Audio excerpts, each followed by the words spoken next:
This is All India Radio. In the program Spotlight, now we bring you a discussion on the developments in Afghanistan after the pullout of the US troops. The participants are retired Commodore C. Uday Bhaskar and Simran Sodhi, journalist.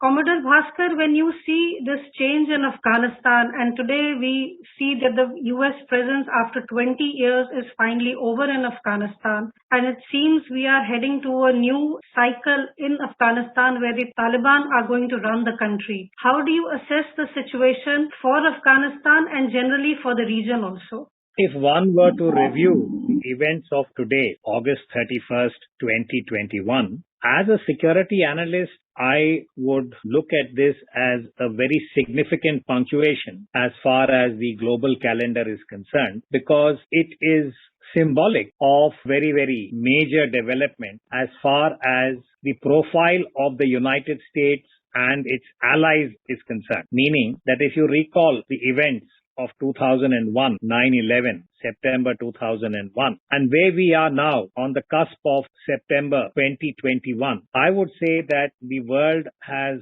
undergone very significant transmutation by way of the US credibility as a major power along with its Western allies, and the global effort in trying to contain terrorism has largely been blunted, and this could have repercussions at the international level in the years ahead. But I also want to add a caveat and say that this is a question mark, which is that the US and its allies entered Afghanistan to end terrorism. And it's very ironic that they have handed over the country to the Taliban, which was the same entity that represented global terror in 2001. The second, I would say, inference that one can make is that global geopolitics are also going to undergo a certain transmutation, which is that with this blunting of US credibility and that of the Western alliance, one can perhaps see that China and Russia, along with their partner countries, in this case, Iran and Pakistan, would now emerge as a more credible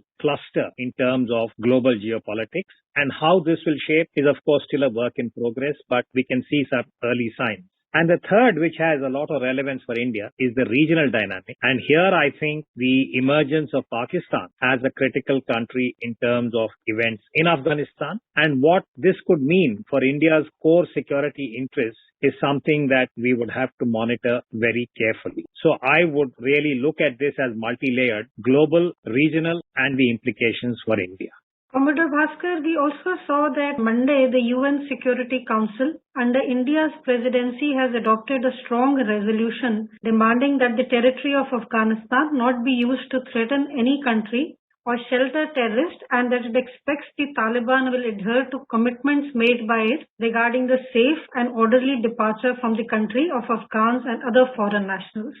We also see that the resolution, which was sponsored by France, UK and US, 13 members voting in favor, none against, and Russia and China abstaining. How relevant is this resolution today? And Commodore Bhaskar, how do you look at Russia and China abstaining? And also, we see that they are attaining quite a prominent role as we look at the situation in Afghanistan today. I think this resolution and its subtext is very revealing and indicative of the turbulence that lies ahead. It is due credit to India, which was holding the chair of the president in this month, to ensure that a consensus resolution of this nature was actually passed. And the fact that it is a resolution and not a statement is also, I think, indicative of a certain resolve within the UNSC. But what is very relevant, and I think that is instructive, is the fact that two of the permanent members of the Security Council, Russia and China, chose to abstain, meaning that they are signaling to the international community and to the Taliban that they do not fully subscribe to the way in which France, US, UK, the other three permanent members, and the other members, including India as president, have framed the expectation from the Taliban as far as the global community is concerned. Without getting into a blame game or pointing fingers at the Taliban, I think this is a very subtly worded resolution where they have identified the concern about terrorism as far as the rest of the world is concerned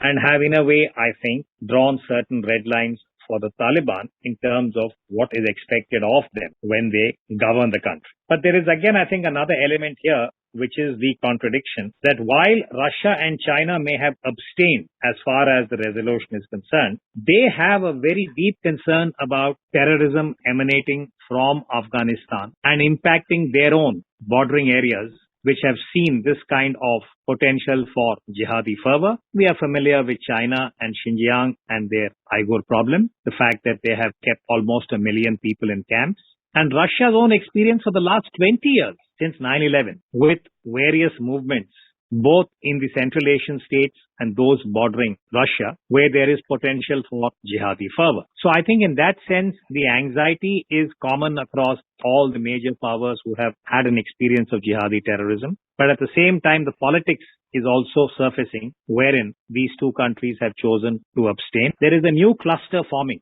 Some people are even referring it to as a different kind of quad, which would have Russia, China, Pakistan, and Iran becoming more credible players in relation to Taliban-led Afghanistan.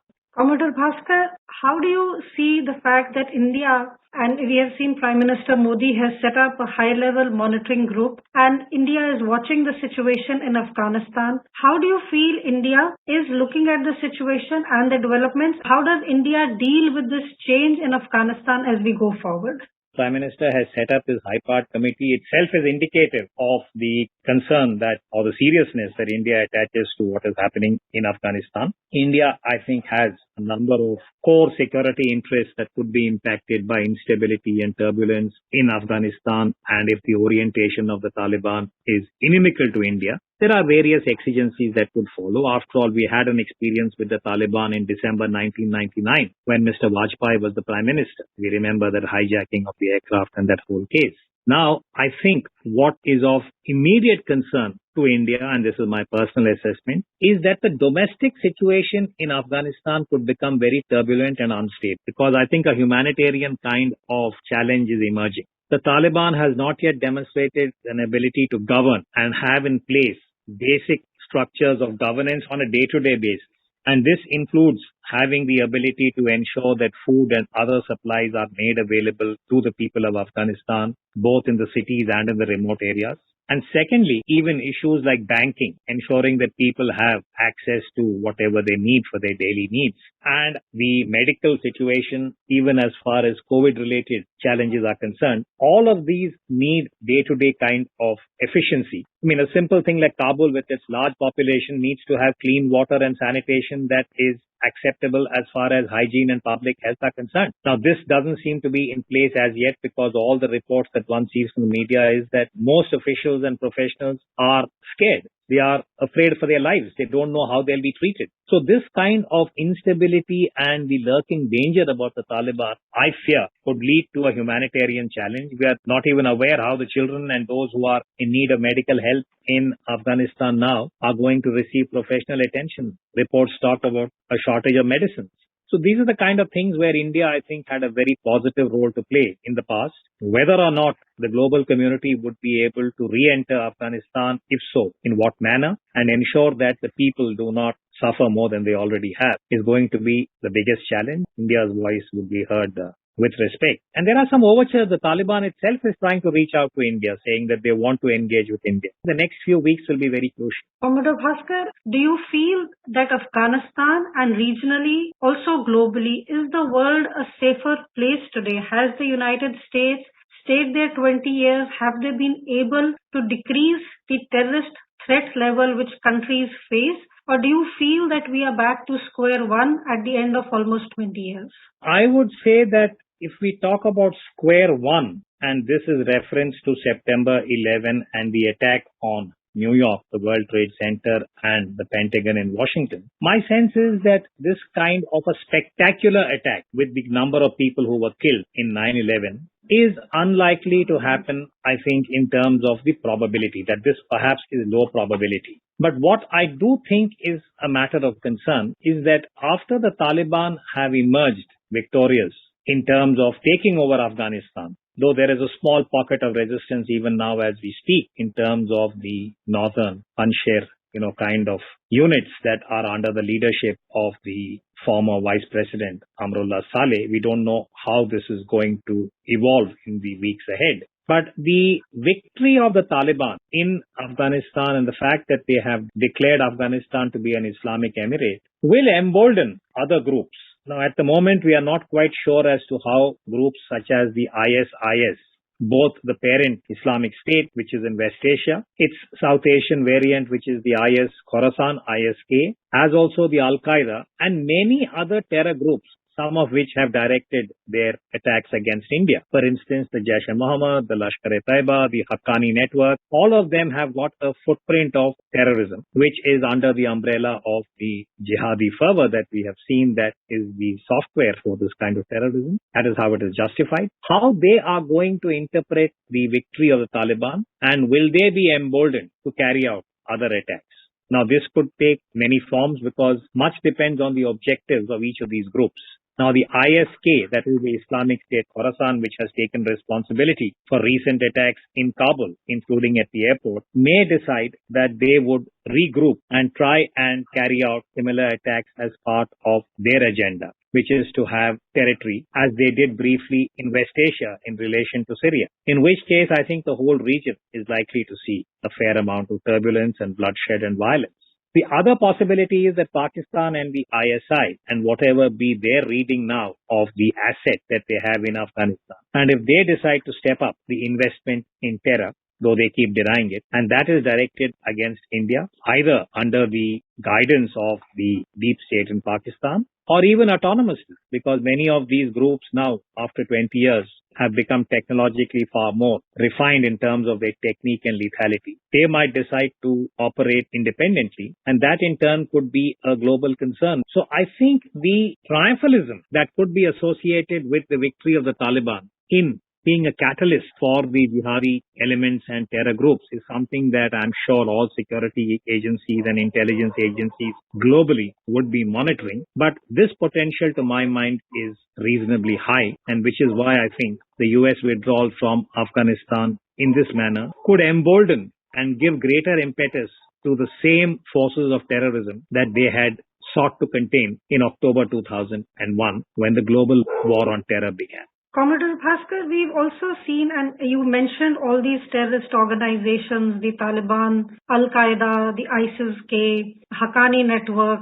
There's been a lot of discussion in these recent few days and weeks that maybe all these organizations are not as separate as it is being made out to. And there's a lot of overlap which happens, say, a lot of analysts are saying between the Taliban and the Haqqani network, for instance. Could you explain how these networks, terrorist organizations, one, do you feel that there is a lot of overlap and that it might not be very easy to distinguish one from the other as we go forward and globally one tries to defend itself from these terrorist threats that are emanating?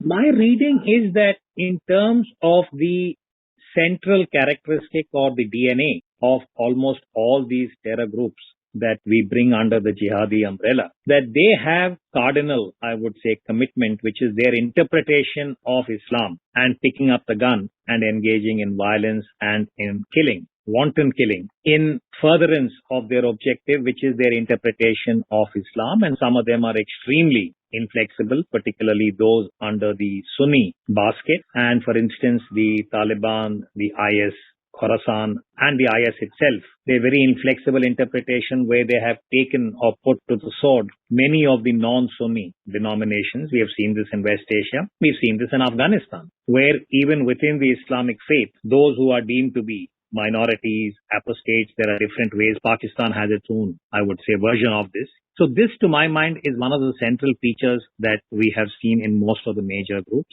And the second is their interpretation both of the Sharia, the Islamic law, and the way in which they are imposing this on women and the girl child in particular. There are variations of. Now, we are aware that within the larger Islamic community or committee of nations, there have been different ways of interpreting what is the central element of the faith and how that is to be applied as far as women are concerned. So I think personally that this kind of the ideological motivation is relatively uniform. We end today's discussion with this. Thank you. Thank you. You were listening to a discussion on the developments in Afghanistan after the pullout of the US troops. The participants were retired Commodore C. Uday Bhaskar and Simran Sodhi, journalist. This program was produced and presented by the News Services Division of All India Radio.